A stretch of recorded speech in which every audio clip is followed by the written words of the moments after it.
उन्हाळा प्रचंड वाढला आहे. त्यावर सगळ्यात बेस्ट डिटॉक्स ड्रिंक तुम्हाला मी सांगणार आहे.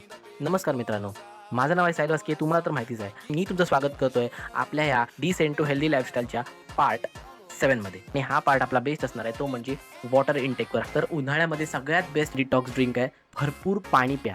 Best detox drink for our kidneys. जास्तीत जास्त पाणी पिणं हे खूप जास्त चांगलं आहे आपल्या शरीरासाठी. तुमच्या स्किनवरचे पिंपल्स ह्या पाण्यामुळे निघून जातात. आपली बॉडी ताजी टवटवीत दिसते. वर्कआउटमध्ये आपल्याला खूप हेल्प होतो.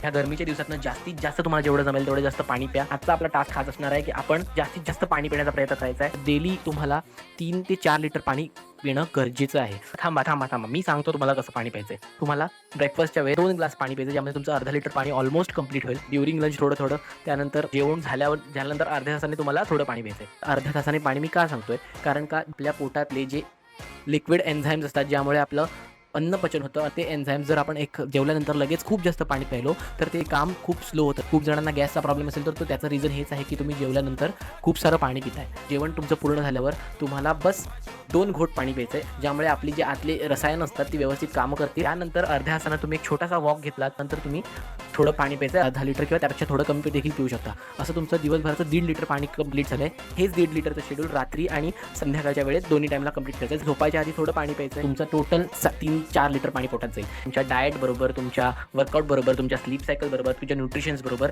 पाणी पिणं खूप जास्त इम्पॉर्टंट आहे. आणि तुम्हाला माहिती आहे तुम्ही पिऊ शकता. तुमच्याकडे पोटेन्शियल आहे. त्यामुळे उठा आणि सुरुवात करा.